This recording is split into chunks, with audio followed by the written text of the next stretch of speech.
which is huge. Okay, and not surprisingly, they're into investing into R&D.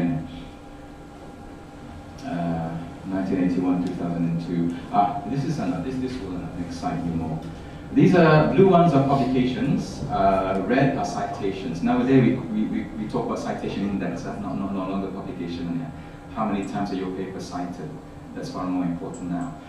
And if you look at what you call this Brunei, hardly any. I don't see any red there at all, and just a little blip of publication. Okay. But if you compare that to Japan, Malaysia, Thailand, but masuk Singapura now, Japan, not surprising, they're not often cited because you know why? Yeah, okay. So you're awake. Good. It's testing. This is the good news. Our RKN, Rancangan Kemajuan Negara, for the years 2007 to 2012, we have an allocation of about $9.5 billion, okay, to spend for the development of the nation. And out of the 9.5 billion, there is a small, but still, I think, a worthwhile percentage for research and development under the title of science and technology. Again, sorry, humanities. We're really working hard to try and get the humanities side, into the radar now.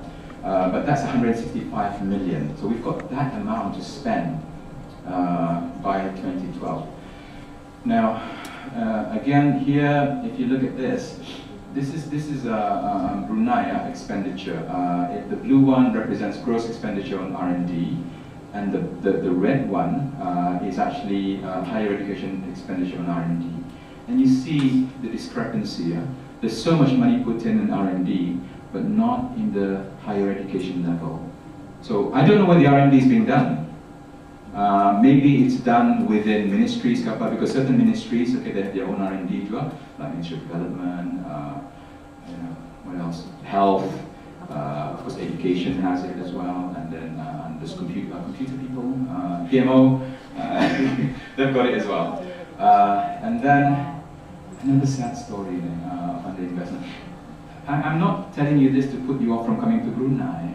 I'm only giving you the picture of what it was, and this is actually work in progress, Masani. Okay, things are changing very fast.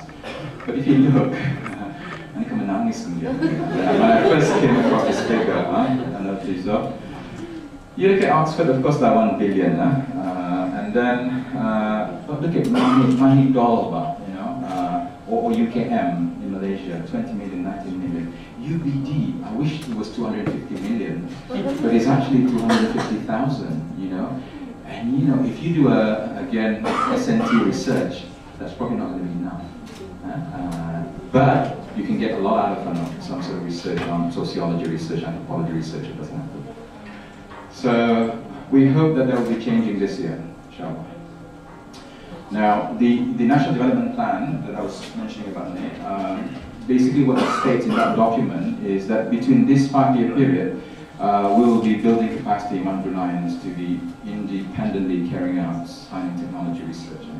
It's going to catalyze the development of larger STI activities by financing small pilot activities that processes replicability and characteristics, and strengthen the culture of research among Bruneians. 10 minutes. Good. We go really fast now, because this is the boring bit. Our strategy. Okay, this is UBD strategy. Yeah? Okay, we've done a lot, and I have to give credit to all my team in UBD and to all our students in UBD for coming on board in re-strategizing the University of Brunei Darussalam. I think without them, without their input, and without the input of various stakeholders, including the public, in the opinion column, okay, I think that's important. It's always nice to hear some criticism, because things are not plain sailing, Masunarya. If you think that, oh, everything is good, when you come and hit a brick wall, you're really going to just fall. So it's nice to have critiques now and again. So what we did was, we did a strategic review. I took my team out to Miri. It would have been nice to go to Phuket, somewhere else. So it was Miri for 3 days, but we worked hard. We worked till 11, 12 midnight every night for that 3 days or so. So we came up with a plan which was what we think is implementable. We used to have a 10-year plan for the But when we look at it, it's so difficult to understand. You know? It wasn't very clear cut. But the current plan is, I think, it's easier to use. We did a rebranding exercise, it's ongoing at the moment. We did a massive overhaul of our curriculum, subject to severe criticism, which I can understand why, okay, because we're now going the American way, okay, rather than the British way. We've cut down our bachelor's offering from about 30-something to only 4 now. So we're only offering at the undergraduate level Bachelor of Arts, Bachelor of Science, Bachelor of Business, Bachelor of Health Science.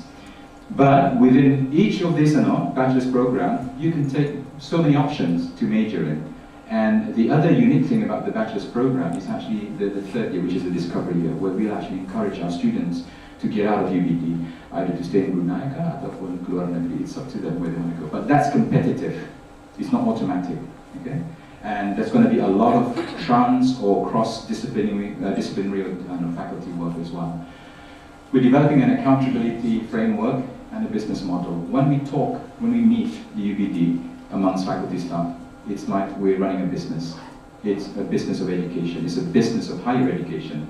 We're moving towards greater autonomy. Recently we had some good news. There's a lot of things that's been, if you like, decentralized to the university, where the Vice Chancellor can actually make decisions on. We're investing heavily on the development of leadership pipeline. We'll talk about leadership all the time here in Sanya, okay? You guys are leaders in your own fields. My cleaner is a leader in her field. That sort of stuff, okay? And we want them to be proud of what they're doing. And there's heavy investment on human capital. There's a peer review going on at the moment, and then an investment on facilities. We want to create a very vibrant campus, and we want to be an international university. This is just our strategy map. Just a quick one, Sajah. If you look at the purple thing, those are our strategic pillars, okay? This is what that will support what we're trying to do. That includes to continuously enhance teaching and learning experience. Number 2, to realize learners' maximum potential. Give me anyone, any day. If you give me time, if you give me, if you allow me to put in effort, I can make the person a better person. It doesn't matter who it is, okay? Of course, not within reason. I don't use send someone, this is not politically right to say, but who are, physically or mentally challenged, for example, But I mean, you send any of you to me, I'll let you someone. And then to generate world-class research and raise international profile. Rebranding, okay? We've come up with all these things. These aren't cheap, by the way, okay? They cost money. For those who knows about marketing and branding, but what you pay is what you get, okay? The old saying, if you pay them peanuts, you get monkeys. So this is the sort of thing that we're doing at the moment. This is an advert when we advertised in the so-called Generation Next programs, and these are the sort of things that we've been using our own people. So everything's work in progress. As far as research is concerned, we're working very hard with the Division of Higher Education and very closely with them, all 3 universities. We're trying to develop some sort of funding scheme where there'll be 2 parts to it. The one is for core research funding.